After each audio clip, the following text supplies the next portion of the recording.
Hey, this is Everest John Alexander connecting with you once again. And today what I want to do is just go ahead and share with you a little bit of who I am. I've done some videos on YouTube and they're all over, and I think probably some people are probably wondering, who is this guy? So I decided today that I'm going to take a few minutes and just give you some background as to who I am. And what I'm going to do is, I've got a lot to say. I've got a tremendous amount to say, so I'm going to be speaking a little more quickly than how I normally speak. Okay, so keep up.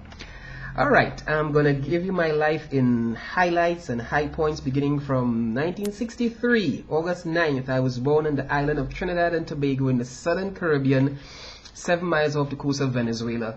In 1978-7, I discovered that I wanted to rule the world and started my mission by trying to dominate everyone around me. Well, that didn't work out too well, so kind of put that on hold for a while.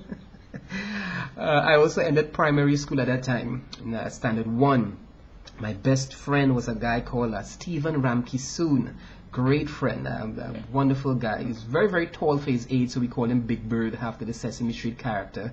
I remember one time in Mr. Pear's excuse me, math class, he was drilling Stephen on multiplication tables, and Stephen did not know the answer. And boy, Mr. Pear got angry. He was furious and started to lay into him with some vicious blows. Man, Stephen was crying. I was crying as though I was getting, beaten also.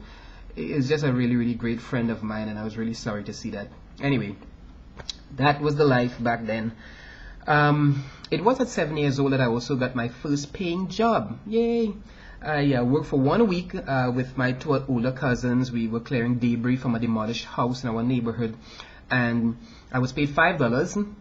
Man, I was so excited. $5 bill. 7 years old. To me, that was like $1 million. Anyway, that was great.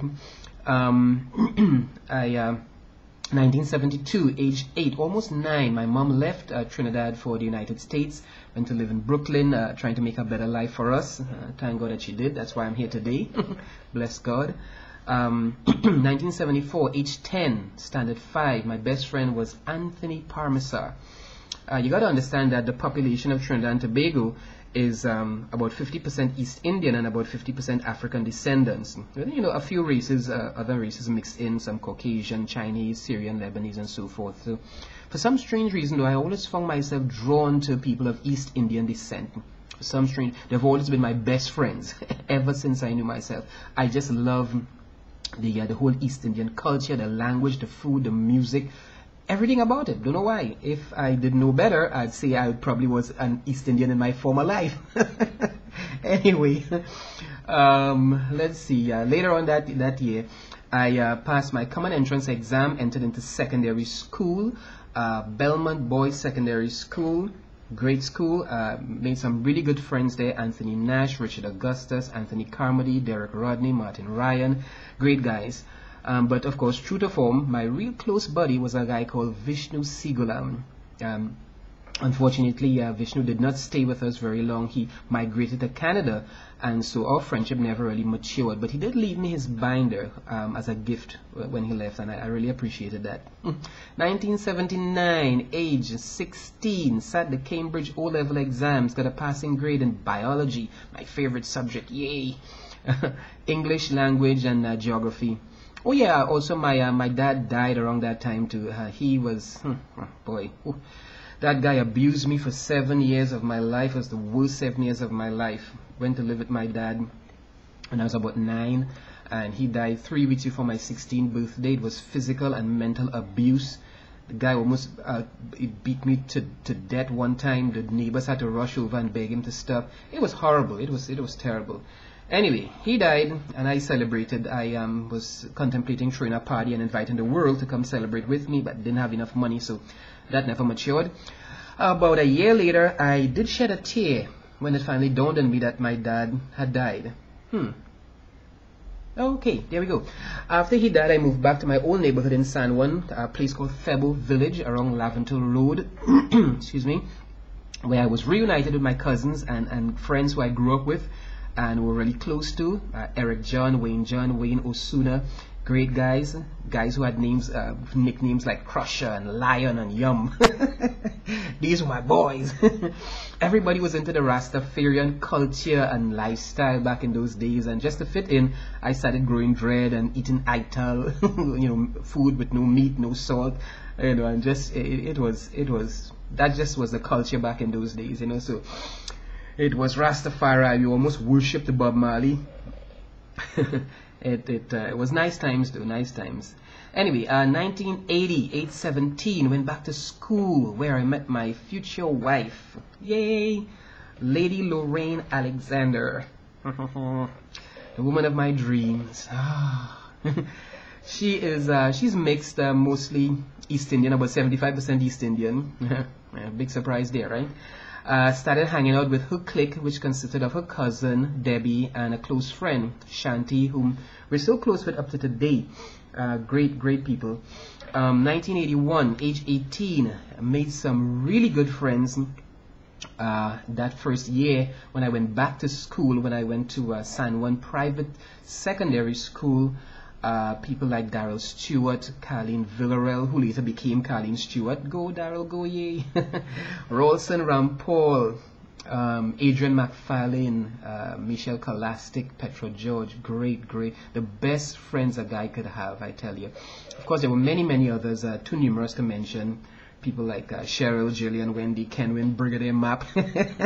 We had some great times in San Juan Private Secondary School, which we shortened to San Juan Secondary and then to San Juan Sec and then just to Sex. So, yeah, went to school in Sex and that was great. But you know what? During those 2 years that I went to that school, the person who had the greatest impact in my life really was a guy named Troy Cabral Samaru. We became like brothers. That he had the greatest impact in my life beside my wife. Was instrumental in actually leading me to Christ, leading me in the prayer of salvation several years later and so forth. Of course, he's a big-time preacher today. He's got his own church, Shekinah Worship Center, back home in Trinidad. Great guy. Wonderful. 1983, age 20, started working at the Bank of Nova Scotia as a teller. That did not last so long. 1986, age 23, Lorraine and I started seeing each other seriously. At first, she was just a friend, more like a sister to me. I was actually in love with her cousin. That didn't work out.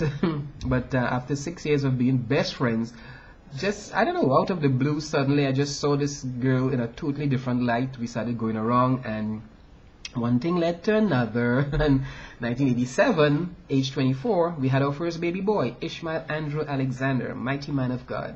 1988, age 25, Lauren and I got married on February 26th. She was a backslidden Christian at the time we got together. I was a heathen of humongous proportions. I was into the occult and the drugs and oh my God, a messed up life. But she started praying for me, thank God. She started praying for me when we got married, rededicated her life to Christ, and at 4 a.m. every morning she got off that bed, prayed for me. I had no idea what she was doing. She told me this years later. And she prayed until I got saved. 5.5 months later, I was gloriously and wonderfully born again. August 11th, 1988. It was great. Troy is the person who actually led me to Christ. So, it was wonderful. We started attending Christ is the Answer Church of God under Pastor Joseph Correa. Did that for 8 years until God called me to my own ministry in 96.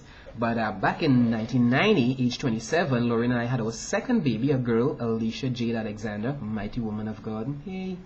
1992, age 29, my wife and I established our first business. It was a home-based ice cream business. Loved ice cream, started manufacturing ice cream and retailing it to the local schools in the area. Using our savings, and we started with one mobile cart. In 1 year we established 3 retail outlets.